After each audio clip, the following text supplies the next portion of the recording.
Good morning and welcome to Juice and Java, Syracuse University's only morning talk show. I'm Anna Kuskin. And I'm Jessica Mendelson.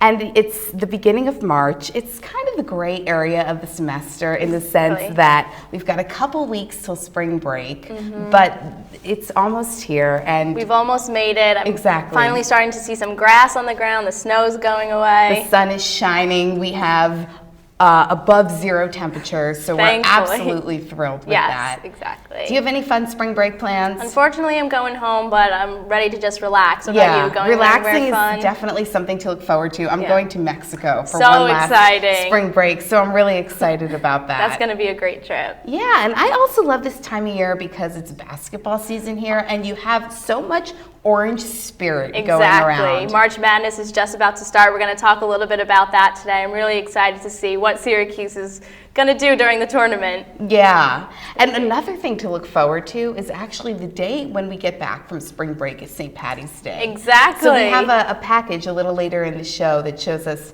how to get ready for that, because we've never actually had school on St. Patty's Day up until this point, at least since I've been here at Syracuse. It's always fallen on spring break. Yeah, St. Patrick's Day is always a great holiday. Bring out the green, no more orange and blue for the day. Exactly. It's going to be great. And then another thing is a lot of things are wrapping up. We have first-year players. They're putting on Rent this year, so they're going to come on, maybe show us a few songs, talk to them about what's going on. It's going to be a really great show. Yeah, they're always so talented, so I'm so excited to hear what they have to share. It's going to be a lot of fun. But first, some of our Juice and Java reporters went out to check out one of the newest eateries on campus, that's Strong Hearts Cafe. Let's go ahead and take a look. Strong Hearts on the Hill resides in Marshall Square Mall. Owner Nick Ryan is responsible for bringing the cafe to Syracuse. Strong Hearts has been like a personal endeavor of mine and my business partner Joel's for 6 years. We're a vegan restaurant, the only vegan restaurant in Syracuse. We serve all sorts of sandwiches, wraps, salads, shakes, smoothies, a lot of delicious desserts. Strong Hearts recently debuted its breakfast menu. It includes oatmeal, parfaits, and French toast. What we were looking for was something that's fast and delicious, which is like fitting with everything we do up here. We're looking to expand that actually and include some of our signature items from the other location, which are the egg trick muffin and some of the other kind of things we want to try out. We do a green scramble there that's got pesto, broccoli, spinach in it. It's really popular. One of their most popular items, smoothies, aren't even an option at the main cafe. Up here we're doing twice as many smoothies as shakes, so it's like awesome. We're really excited about that. Having new foods, new exciting and delicious foods is really important. So we're going to look at our smoothie menu and definitely like kind of add more based on how it's been received so far. We're going to look into doing like a catering menu over the summer. I know there's a lot of like local people who have graduation parties or weddings or whatever and are looking for trays of food. So we're going to look into helping people out with getting their vegan fix at parties.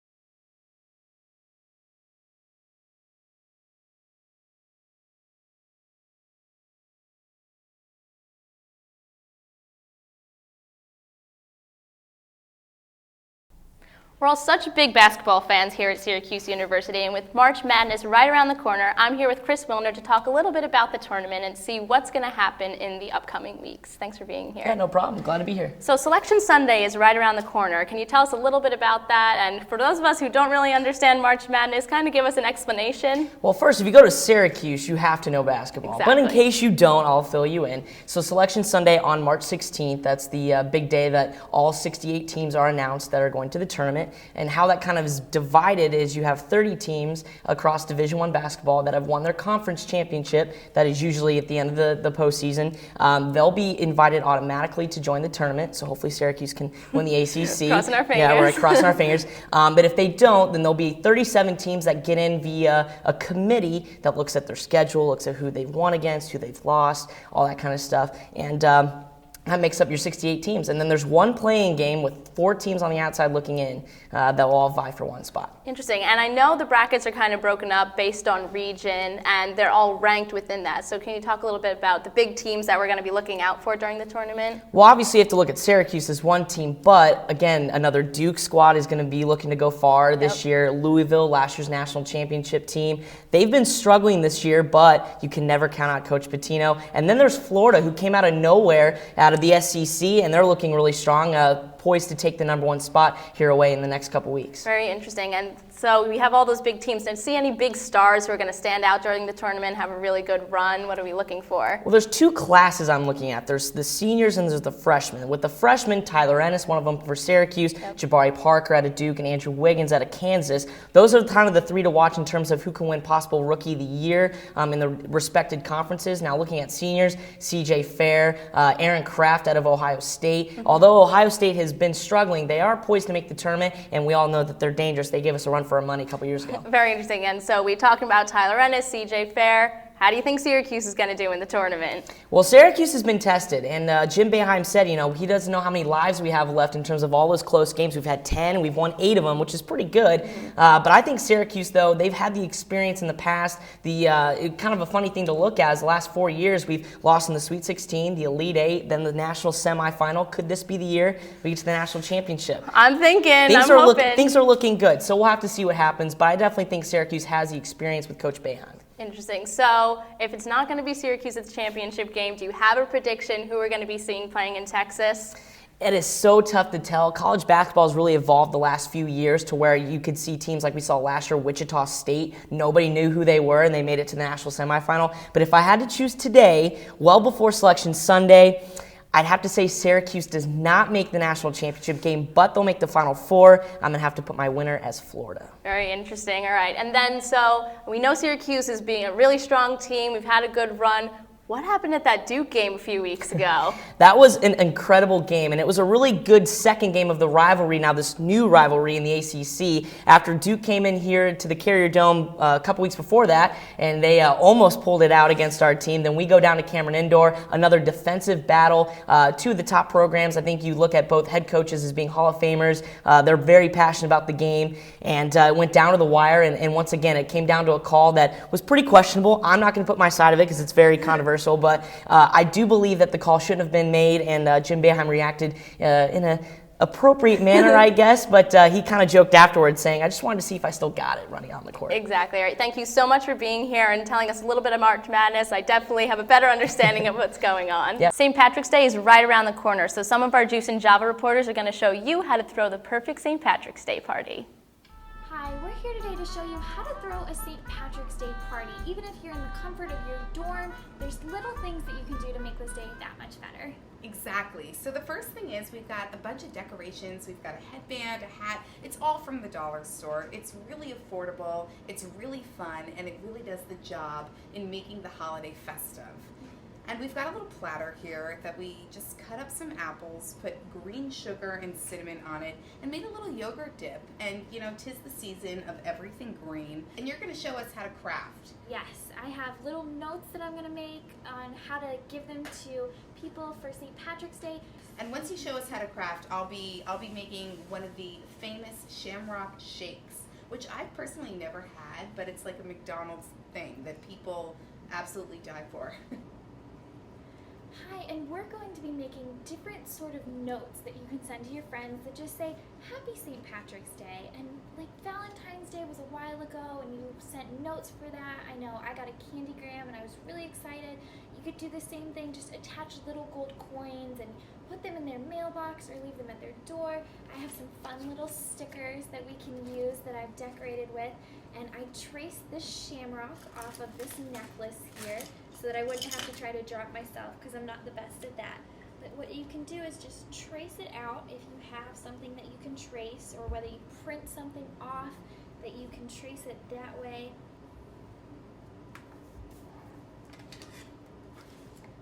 And then just grab a pair of scissors, cut it kind of like a flower. It's really easy to do, and it's something that'll make their day a little bit brighter. And there you have it, one shamrock, super simple. And just a really simple message, just Happy St. Patty's Day. All right, so in the spirit of St. Patty's Day, we're going to make something that is a favorite to so many people, and that's our very own homemade shamrock shake.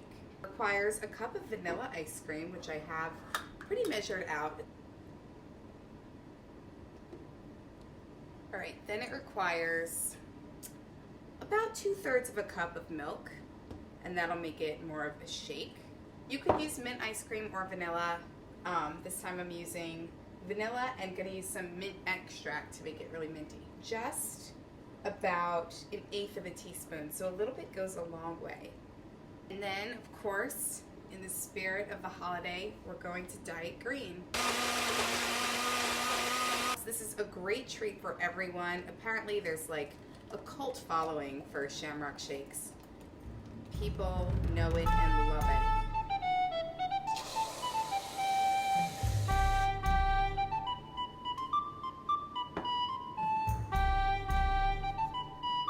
Full Shamrock Ensemble. Cheers, happy St. Patty's Day. Yum.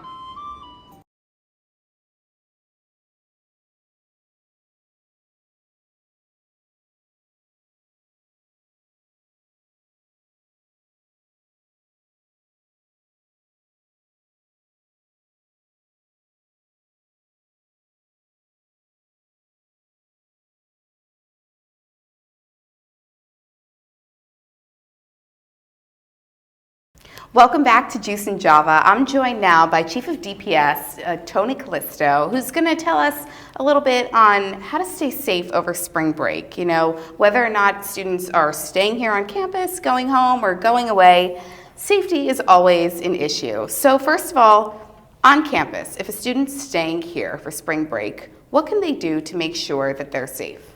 Well, you know, the on-campus tips during spring break aren't a lot different than the on-campus tips during times when classes are in session. But what's different is that a significant number of students actually travel.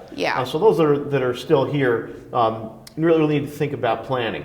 Okay. So, you know, we always talk about travel in groups of 3 or more. Well, if 2 of your friends are gone to Cancun and you're still here, right, you're going to want to make sure that you plan on any kind of movement at night where that movement is to or from academic buildings or your apartment, that you do either try to find another friend to walk with or contact DPS for an escort if you're feeling unsafe in any way. So regardless of whether or not your friends are around, just make sure to be with people, especially at night. Yeah, that's right. Walking groups, pretty important. Also important, again, because not a lot of folks are around, is locking your doors whenever you leave.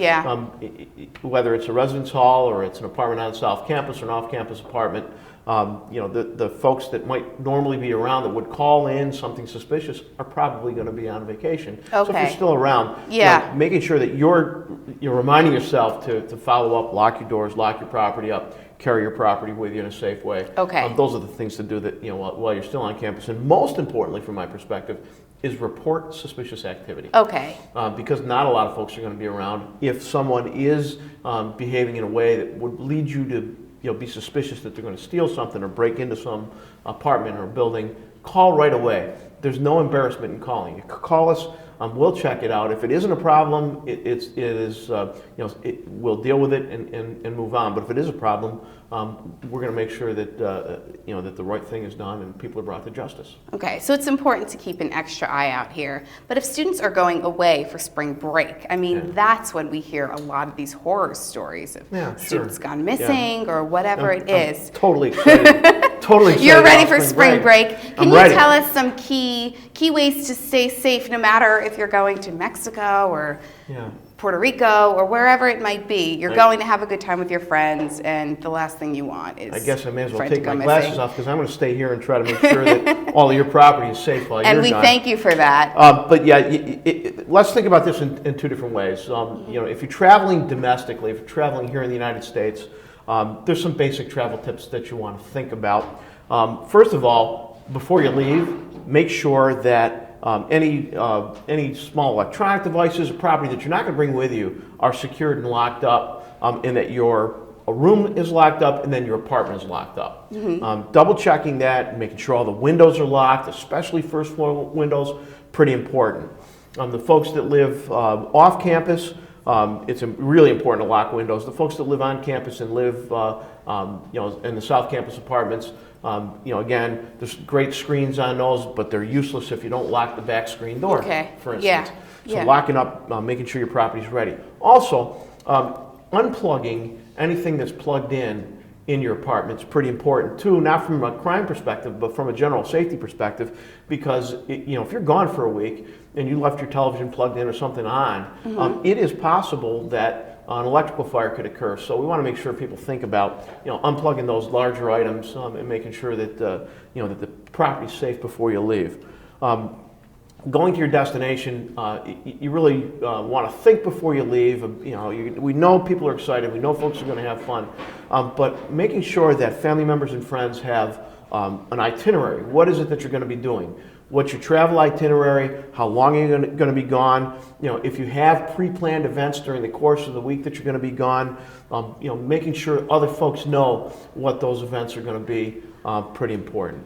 And then when you actually arrive, making sure that if you go in a group, you stay in a group. If you all go out together, everybody comes back together. Pretty important. Just staying accountable to other people. Sure. Yeah. Well, thank you so much for joining us. Coming up next, we've got an interview on campus with a bunch of different students, finding out what's your top spring break destination. Take a look. We're here at Shine Student Center to find out where students are going for spring break. And if you're not one of the lucky few going on a nice exotic trip, we're here to find out, where is your dream vacation? My dream spring break would be to Bali. To Hawaii. I'm going to Florida, Fort Myers Beach.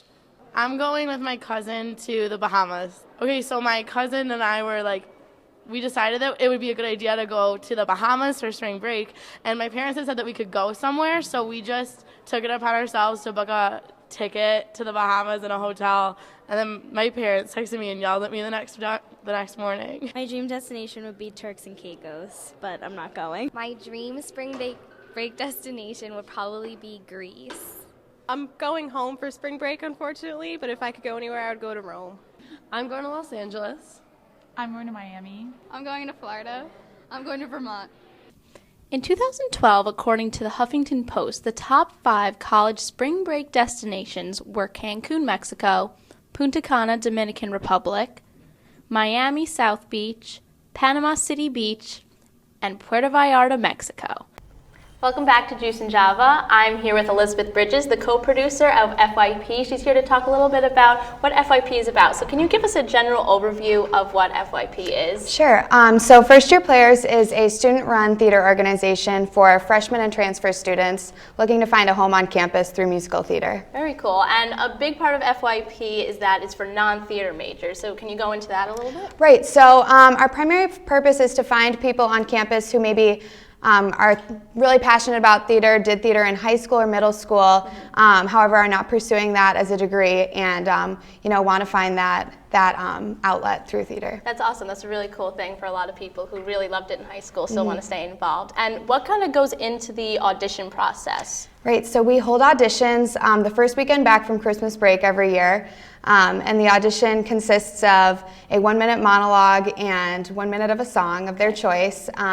We tell them in general to pick something that kind of goes along with the theme of the show that we're doing for that year, which is Rent this year. It's so exciting. Yeah, we're excited. So they sign up for an audition slot on a Saturday or a Sunday, come in, kind of show us what they have, and then they also have a dance audition where they'll learn a little number from the show that we're doing. And then we have callbacks a few days later. We'll provide them with callback material to learn for the second audition, and then we'll see a big group of them again in a few days. Oh wow, so that's a really intense audition process. It is, it's a long process. That's really cool. So you guys said that you guys are doing Rent this year. That's a really, really cool show. Yes. What are kind of some of the shows you've done in the past? Like, how do you go into choosing what show you're going to do each year? Choosing the show is quite a process every year. We actually start researching shows after we select our e-board in May. So we each spend the summer doing some research, submitting some show ideas that we think would be good for our organization for that year. Some shows that we've done in the past. When I was a freshman, we did the 25th annual Putnam County Spelling Bee. That's a great show. Yes, and then the following year we did the Drowsy Chaperone, we did the Wedding Singer last year, and this year we're doing Rent. So As you can see, we've kind of taken a risk this year. We're usually doing really fun musical theater shows, and this year we've got some darker themes involved and kind of pushing our limits and seeing how we can succeed in that way. That's really cool. So you said you have the e-board, you guys are all into it. So is it all people who were involved in first year players originally you have to be in order to get onto the board? Right, so typically the way it works, you come in and you can be a part of the cast or the stage crew as a freshman. And then since it's all student run, from there you join and you interview to become a part of the staff. If you're not in the cast or stage crew as a freshman, you can also interview and apply for staff as well. We try to get as many people involved as we can, and this year our organization actually grew a lot from 64 to 92 on our staff this year, so we've been really expanding a lot. That's really awesome. So what is your kind of big role with FYP? As a co-producer, I see myself as sort of a manager of the e-board and of the staff. You know, we have positions from the directing team, finance team, public relations team, music team, choreo, art team, and stage management team. Wow, that's a lot. Yeah, we have a lot of teams, and so I kind of see myself as the overseer, make sure that they can all do their jobs great, and that's why they're all in their specific positions. But That's I'm just awesome. making sure everything's running smoothly. And the show is airing when? The show will be April 10th, 11th, and 12th. And you can get tickets? Get tickets at the Shine box office or online for $4 at student ticket prices. Awesome. Thank you so much for being Thank here you with so us today. much. Will I lose my dignity? Will someone care? Will I wake tomorrow from this nightmare? Will I lose my dignity? Will someone care? Will I wake tomorrow from this nightmare? Will I lose my dignity? Will someone care? Will I wake tomorrow from this nightmare?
What is the capital of New York? New York. City. Okay, that's Albany. Albany. Albany. Albany. Capital of New York, Albany. New York, Albany. Capital of New York is Albany. What is the capital of Texas? Austin. I don't know. Austin? That's probably wrong. Austin? Austin. Austin. Austin. Austin? The capital of Texas is Austin. What is the capital of North Dakota? I have no idea. North Dakota. Do they even have capitals out there? Do they have cities in North Dakota? Some cornfield. I'm going to go with that. A cornfield. Cornfield, North Dakota is the capital. St. Pierre? No. Pierre. I'm not sure. Oh, geez. Fargo? Fargo. I don't know. Bismarck.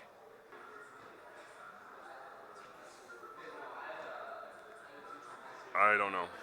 Oh my God.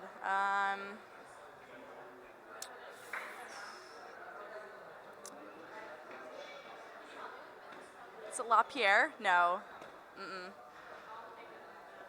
All right, I don't know. And the capital of North Dakota is Bismarck. I absolutely love that segment. I think trivia is so fun. It's such a good time. It's so hilarious to watch to really see what people do know and what they don't know. Exactly. But I will be honest, and I have to say, I probably don't know the majority of state capitals myself. Same here. I mean, I was not that kid who knew all the capitals Who had when them I was all younger. memorized. You had it in a song. Yep. You knew all that. Some people are just so good with trivia. Yeah. You know? I don't know those obscure facts, but it's really funny to see what people do. It really is. And today we had a great show. We had a number of wonderful guests. Exactly. Learning safety tips for spring break, whether or not you'll be away, whether you'll be here. Yep. I mean, coming up on spring break is an exciting time anyway, but it's really important to learn all those tips and tricks. Exactly. We learned the insides of March Madness, Yes. which is something to absolutely look forward to. Exactly. I definitely feel like I know better what's happening in the tournament. I'm really excited to see where Syracuse is going to go. Yeah, me too. And we had just a number of great packages prepping for St. Patty's Day. Saw first-year players. Their performance of Rent is going to be so wonderful. I am so anxious to go and see them. I can't wait to go and buy my ticket and see it. It was a really great preview to an awesome show. It is. The spring semester really just has so much to look forward to. It really does. You know, as things come to a close, the weather gets nicer, and everybody's just in a better spirit. Exactly. We're out of that gray area. We're really Exactly. excited. The sun's coming out. Everything's going to be really exciting this semester. Exactly. Make sure to like us on Facebook and follow us on Twitter and Instagram at Juice and Java. You can see more behind-the-scenes content and this episode as well as other episodes online. So thanks so much for watching. We'll see you next time.